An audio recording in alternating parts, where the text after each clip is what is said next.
আজকে আমি আপনাদের সাথে আলোচনা করব যে আসলে বোর্ড বই থেকে অনেকেই প্রশ্ন করেন যে ভাইয়া বোর্ড বইয়ের কোন কোন ক্লাসের ম্যাথগুলো করা উচিত বা কিভাবে করা উচিত।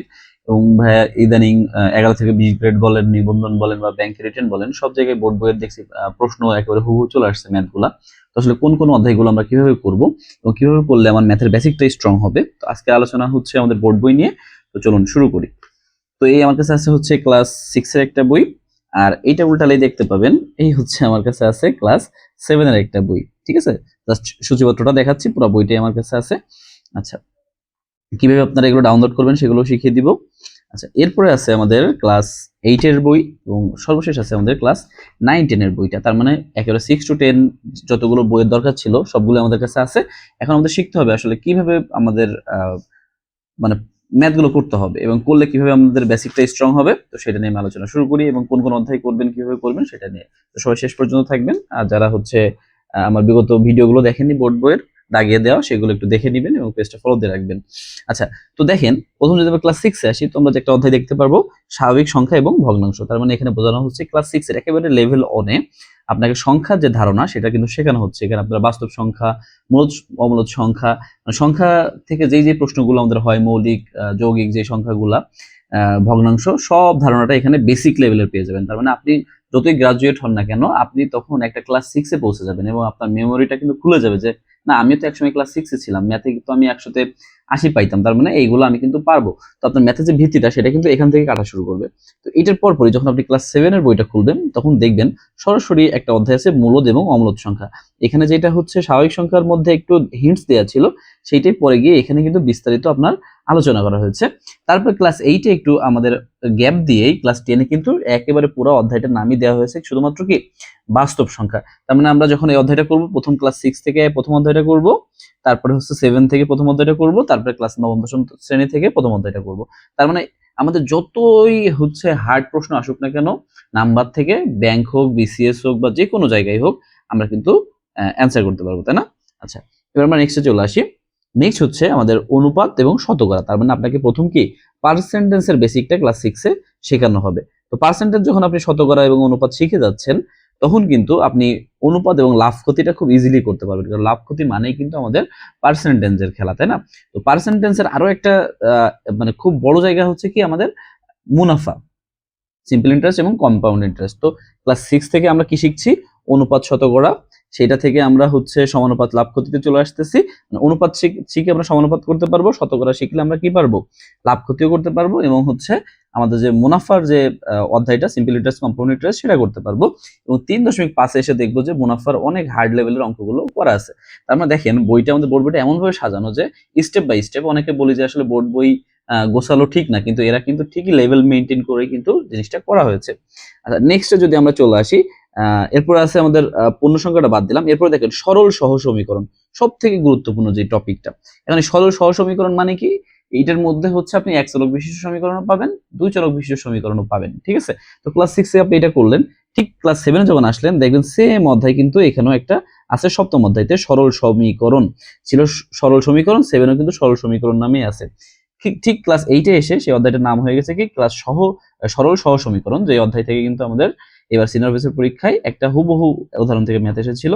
ঠিক এই অধ্যায়টা ক্লাস 10 এ এসে আপনাদের ডিভাইড হয়ে গেছে। কি কি হয়েছে? এক চলক বিশিষ্ট সমীকরণ 5 অধ্যায় এবং 12 অধ্যায় যে হয়েছে দুই চলক বিশিষ্ট সমীকরণ। ঠিক একইভাবে এখানে যে অধ্যায়টা ছিল আমাদের অনুপাত, এবং আমাদের এখানে ছিল কি সমানুপাত।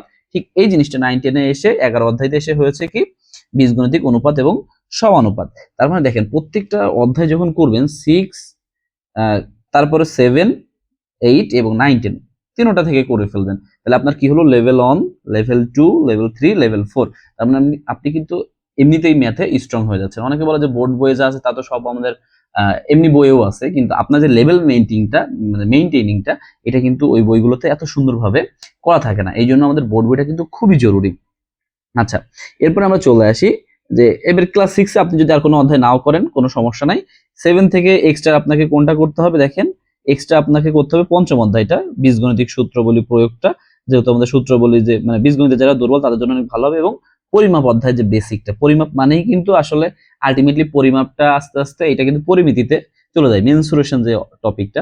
তো ক্লাস 7 থেকে পরিমাপটা করে আপনি করবেন কি ক্লাস 8 এর পরিমাপ অধ্যায়টা করে ফেলবেন। এই পরিমাপটা করার পরে আপনি সরাসরি চলে আসবেন হচ্ছে এখানকার 16 পরিমিতি অধ্যায়টা। তার মানে আপনার এইটাও কিন্তু ক্লিয়ার হয়ে গেল। পরিমিতি অধ্যায় থেকে কিন্তু 2টা ম্যাথ আসছে অফিসার জেনারেলের রিটেন পরীক্ষায়। ওকে, আচ্ছা এরপরে দেখেন ক্লাস 7 আপনি আর কোনো অধ্যায় না করলেও চলতেছে, কিন্তু ক্লাস 8 আপনাকে আর অতিরিক্ত কি করতে হবে সেট অধ্যায়টা, কারণ এখান থেকে কিন্তু সেটের বেসিকটা শুরু। এই যে ক্লাস 6 এবং 7 কিন্তু সেট নিয়ে কোনো কিছু আলোচনা করা হয়নি, প্রথমেই সূত্রপাত ঘটে হচ্ছে ক্লাস 8 তো 8 সেটটা করার পরে যখন আপনি এইভাবে সেট ফাংশনটা করবেন তাহলে সেটে যে প্রিলিমিনারি প্রশ্নগুলো এটা কিন্তু আপনার কোনো সমস্যা হবে না। এছাড়া আমাদের যে জ্যামিতি পার্ট, যে বৃত্ত, চতুর্ভুজ এটসেট্রা এটসেট্রা থেকে তো প্রচুর আমাদের এমসিকিউ প্রশ্ন আসে। তো এখান থেকে কিন্তু আপনি বেসিকটা ক্লিয়ার করে নিতে পারেন। ঠিক একইভাবে এখানে জ্যামিতির মৌলিক ধারণা আছে, এখানেও জ্যামিতির মৌলিক ধারণা আছে। সেই টপিকটা কিন্তু এখানে এসে আবার আপনি রেখাকোণ, ত্রিভুজ, ব্যবহারিক জ্যামিতি, বৃত্ত এটসেট্রা এর মধ্যে থেকে কিন্তু পড়তে পারেন। তো এক্স্যাক্টলি আসলে আমাদের কোন কোন অধ্যায়টা করতে হবে আমি সেটা জাস্ট বলে দিচ্ছি। আপনি ক্লাস 6 থেকে করবেন, যে দাগানো আছে স্বাভাবিক সংখ্যা ভগ্নাংশ থেকে 1.3 এবং 1.4 অনুপাত শতকরাটা পুরোটাই করবেন। সরল সহজ সমীকরণ 100% ইম্পর্টেন্ট, পুরোটাই করবেন। এই তিনটা করলে আপনার ম্যাথমেটিক্স শেষ। আর যাদের জ্যামিতিতে দুর্বলতা আছে তারা ষষ্ঠ অধ্যায়ের জ্যামিতিক মৌলিক ধারণাটা করে ফেলবেন। এরপর চলে আসবেন ক্লাস 7 ক্লাস 7 থেকে করবেন সংখ্যার অধ্যায়টা, সমানুপাত লাভ ক্ষতিটা করবেন, পরিমাপ করবেন, আর হচ্ছে বীজগণিতিক রাশি সূত্রাবলীর প্রয়োগটা করবেন। আর ভগ্নাংশ নিয়ে যাদের সমস্যা আছে সেটাও করে ফেলতে পারেন। সবথেকে গুরুত্ব দিয়ে যেটা করতে হবে সরল সমীকরণ, রিটেনের জন্য খুবই গুরুত্বপূর্ণ। আচ্ছা এরপর এবং হচ্ছে ত্রিভুজটা খুব ভালো করে করেন। ত্রিভুজ থেকে কিন্তু আমাদের অনেক প্রশ্ন আসে। মোটামুটি ক্লাস 7 এর বইটা আমি মনে করি যে সব থেকে বেশি মানে বেসিক ক্রিয়েট করার জন্য ক্লাস 7 এর বইটা আমার কাছে সব থেকে বেশি ভালো লাগে। ঠিক আছে, যখন টিউশনি করতাম আমি তাদেরকেও বলতাম যে তোমরা এই বইটা কখনো বিক্রি করবে না, এটা রেখে দিবা, কারণ ভবিষ্যতে কিন্তু এটা তোমাদের অনেক কাজে লাগবে। এবার ক্লাস 8 চলে আসি। ক্লাস 8 থেকে মাত্র চারটা অধ্যায় করতে হবে। মুনাফা, পরিমাপ, বীজগণিতিক সূত্রাবলী প্রয়োগ এবং সরল সহ সমীকরণ। ঠিক আছে, কোন কোন অধ্যায় করতে হবে পাশে লেখা আছে। 2.1, 2.2 এবং হচ্ছে 3.5, যেটা বোর্ড বইয়ের সাথে মিল আছে তাই না, দশম শ্রেণীর। আর এখানে পরিমাপ হচ্ছে পরিমাপ অধ্যায়টা করব, যেটা দশম শ্রেণীর 16.1 এবং 16.2 এর সাথে মিল পাবেন। এবং 3.1, 3.2 এর সাথে মিল পাবেন এই যে বীজগণিতিক সূত্রাবলী প্রয়োগটা, আর সরল সহ সমীকরণটা করবেন। আর দশম শ্রেণী নিয়ে অনেকবার বলা হয়েছে, এখানে নতুনত্ব কিছু নাই।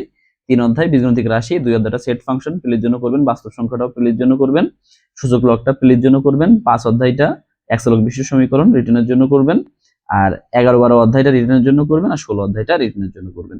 তো এই হচ্ছে মোটামুটি আমাদের যে কোনটা কোনটা করতে হবে সেটা নিয়ে আজকে আলোচনা করলাম। নেক্সট ভিডিওতে আমি এক একটা বই থেকে পুরো একেবারে কোন কোন অঙ্কটা করতে হবে আমি ধরে ধরে দাগিয়ে দিব। তো সবাই ভালো থাকবেন, সুস্থ থাকবেন।